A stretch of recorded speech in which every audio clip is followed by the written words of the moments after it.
Hi, everyone. I'm here with my friend Fadi, and we've just recorded a lot of shows about arguments for Islam. And I was with you on a show years ago that we recorded over Skype, but I've never seen your testimony. And I know that you're a former Muslim, that you grew up in Saudi Arabia. But beyond that, I don't really know much. So I figure this would be a great time to learn. So why don't you start by telling us what your life was like in Saudi Arabia growing up? Well, first of all, thank you so much, brother. It's always a privilege and an honor to serve the Lord with you. I am always thankful for the material you produce all the time for the sake of my people to find the truth. And thank you so much for your hard labor. You're absolutely right. I am a former Muslim from Saudi. That's where I was born and raised. And as you know, brother, Saudi Arabia really has a special place when it comes to Islam, simply because it's the birthplace of Islam. And I just happened to be born, basically, and raised in a town near Mecca. So there was this bond not only to Islam and its origin, but also my close proximity to Mecca. And as you know, Islam is a religion of works. Therefore, more good deeds you do, more chances you have in order for you to earn your way to heaven. And being near Mecca, that means that I can always go and do the rituals and the things that are required of me, simply even praying in Mecca most of the time for that purpose. As I was basically growing up, I began to study more and more Islam at a deeper level. Now, not all Muslims, by the way, you're going to meet, even from Saudi, are that religious. I want to be fair. Not all of them are that devout. But the tendency for people in Saudi to be devout, if you wish, is much higher than you find it in other areas outside of Saudi Arabia, simply because Islam is really emphasized in there, not only at the school level, not only at the college level, but also it is emphasized by the way of life in there and the Sharia law application and so many aspects basically of life in there. So this is how I was raised basically, and that was the environment I grew up in. And obviously something changed at some point. So, and you're here. So I know, even without you telling me, that a couple of things changed. So what changed first? Did you leave Saudi Arabia first, or did you start doubting Islam while in Saudi Arabia? Well, actually, right before I left to come to the West for my graduate education, I finished my college back in Saudi with the engineering degree. But the thing is this. Almost before that happened, during my high school years, I was fascinated with the idea of jihad to the point that I was even seriously considering going to Afghanistan when the Soviets invaded Afghanistan. And it was people like Osama bin Laden who left, and many of the young Saudi men left also as well. And therefore, I was fascinated with this idea of not just fighting, but dying as a martyr for all these rewards that I was reading about when it comes to the rewards for martyrdom. But by the grace of God, I was basically prevented from doing so, and I finished my college. And then I came to the West, and as you know, Muslims are raised to believe that all of the Western Hemisphere basically is Christian, maybe with the exception to a few that might be Jews, but technically speaking, you are born into a religion called Christianity. And this religion happened to be the one right before Islam. Therefore, it's canceled, it's obsolete. But at the same time, Christians who live in the West, they're immoral. Why? Because their Bible has been corrupted, and evidenced by the fact that they have nightclubs, have bars, and you watch movies and you assume that this is the culture at large as a result of this. So I came to the West with that mindset.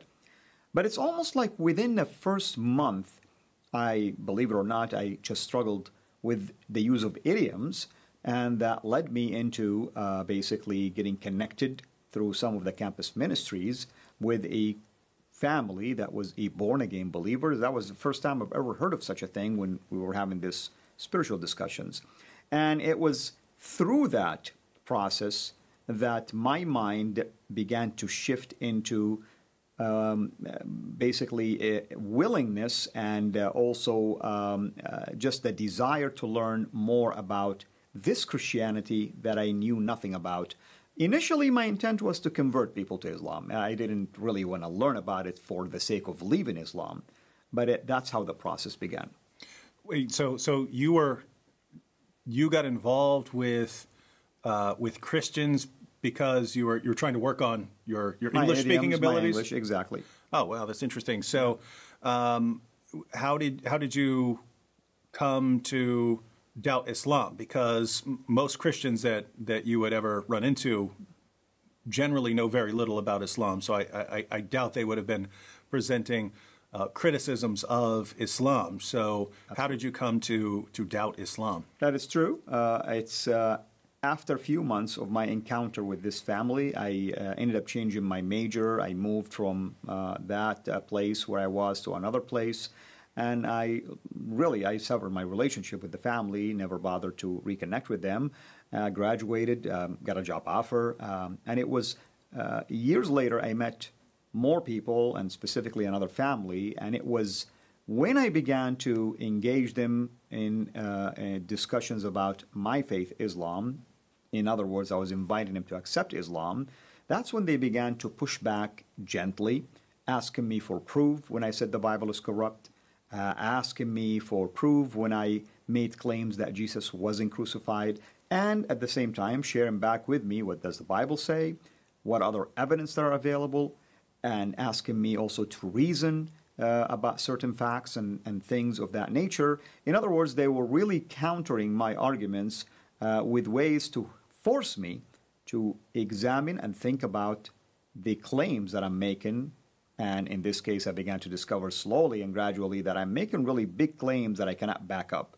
And it was through this process, that was a long process. It took almost 12 years for it because I was definitely an apologetic at heart. I had this zeal for Islam. And of course, I wanted to prove that I was right.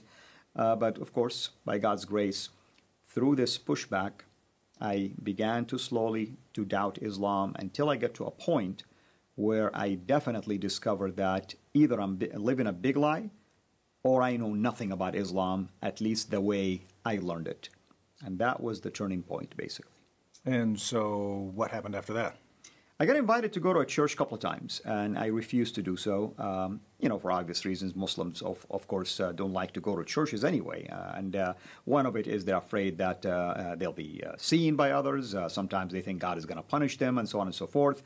I spent about a year and a half, give or take, basically in, I call it spiritual vacation. I wasn't fasting, I wasn't praying, I wasn't doing anything. So I felt guilty. Remember, I'm religious most of my life. You don't do any of these rituals, all of a sudden you feel like there's something missing here. You're wired to be religious, but at the same time, I felt also a heavy burden almost like lifted off my shoulder. So I was really in this middle stage. Do I really go back to being religious, or why am I feeling relieved at least? And it was during that phase when I agreed finally to go to that church. And when I attended the church, I began to hear the gospel being preached from the Gospel of John, from the pulpit. And all of a sudden, the things that I heard from that very first family 12 years earlier, and the other family, and others in between, somehow began to make more sense. Mm-hmm. The story almost began to make sense, perfect sense, actually. All of that, of course, led me to begin to question myself at a deeper level. Obviously, the Holy Spirit was convicting me already. And as a result of this, really, I felt like at some point, I'm going to have to make a decision. And then September 11 happened at the same time. And obviously, being a devout Muslim, I understood perfectly why these hijackers did what they did, of course. It's their ticket to heaven. That's the way they were thinking about it. At some point in my life, I wanted to die as a martyr. But the devastation of that act was being laid out before my eyes. And I began to see what I myself could have done as well years earlier to others, innocent people, innocent lives. And I began to really ask myself, why would God allow for things like this to happen for the purpose of few just to go to heaven, if he is really a God that I thought to be the God of peace, and my religion is a religion of peace? And to top that, that very weekend, I attended the same church, and they preached from the Gospel of Matthew about loving your enemies and praying for those who persecuted you. And that was a very powerful passage, because I reminded myself that if the God of the Bible is the God of the Quran, then something drastically happened to this God, that he changed his mind about loving your enemies 600 years before the coming of Muhammad, and all of a sudden now it is a command to hate and fight them. We have to back up a second, because I'm a little confused. Because on the one hand, you seem like you understand that Islam promotes jihad and martyrdom. But on the other hand, you were saying that Islam is a religion of peace. So is it something like the jihad is right because you're ultimately striving for peace and the good of the Islamic community, or something? Like, I can imagine if you're the fighting in Afghanistan, that right. These are Russian invaders, and so you're martyring yourself to stop the invaders, or something like that. No, that's a very good question. Before I reach that point of confusion, of course, certainly I would look at Islam as a religion of peace from a different perspective. Religion of peace in terms of spreading Islam, and that will be the only way to enforce peace. But then when I began to doubt Islam, I was touched now by what I've seen, and that really was the struggle that I faced. Reminding myself now, I used to think to do things like this, but at the same time, also the opposite side of that belief is that also it's a religion of peace. So how can this be peace? Mm-hmm. Because now I'm witnessing it by myself. And of course, that was a major event, as you know, globally. And that was a turning point, of course, in terms of people understanding about Islam and its teaching in relationship to jihad. And I've already been heard here in the gospel, and obviously the Holy Spirit was doing his work already and convicting me. So it's the softness inside of me that allowed me to, for the first time, to begin to examine things that in the past I accepted, but now it looked totally different to me. And so what was the sort of last straw? The last straw was, certainly it was very important for me to hear that passage being preached. I continued to come to that church for probably another 2 months or so, but a couple of times during those services, they would call people to the altar, of course, and if they want to accept Christ. I almost felt one time tempted to do this. I didn't know what was forcing me to think that way, but I kept denying my internal, basically, desires to follow along. But it came to a point where I really wasn't able at all to keep resisting. In fact, it was coupled also by seeing some sort of a dream. Typically people, especially Muslim people, are afraid of the idea of death for two reasons. Death means there is a possibility of punishment in the grave.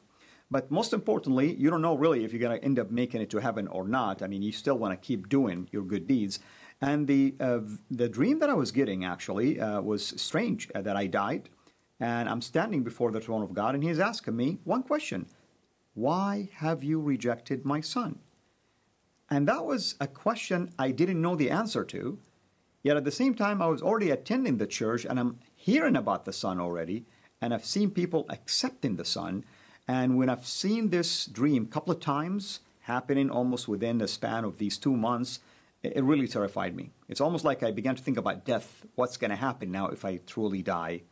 What is basically the right path? Is it Islam, or is it what I'm hearing? And it's just by the grace of God that I finally came to my senses, and I realized that I must make that decision to follow Christ. And it wasn't an easy decision, of course, but here we are. And so what happened afterwards? Of course, there is always a cost that comes with this. I lost a lot of things almost immediately. And I have to admit, the first thing that came to my mind is that, did I make the wrong decision? And am I being punished by Allah as a result of this? And it goes to show, by the way, the importance of having the right people surround you and disciplers. Because of that, the people around me who are believers began to explain to me that this is spiritual warfare.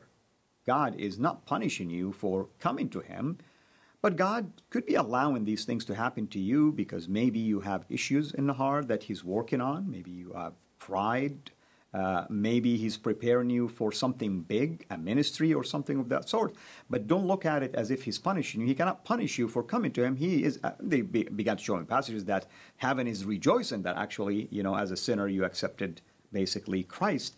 So through this process, I began to it started to make sense to me that indeed, yes, there are things inside of me that began to change, things that I used to desire. Somehow I began to distance myself from material and stuff that I had affinity for, and I began to learn to be humble. And years later, of course, I look back and I am thankful now for the process that the Lord put me through. Now, you could have just spent the rest of your life working your job, living quietly, and eventually died like that. But you've decided to focus on ministry and reaching Muslims. Why'd you take things in that direction? Well, certainly it's God's calling, obviously. It wasn't just me trying to do something on my own. But here's the interesting thing. I remember the first maybe a few weeks after I became a believer, I was asking God, why did you make me a Muslim all of these years, denying me to know you since day one? Of course, little that I knew that the Lord actually had a ministry for me, and all of these years are not a waste.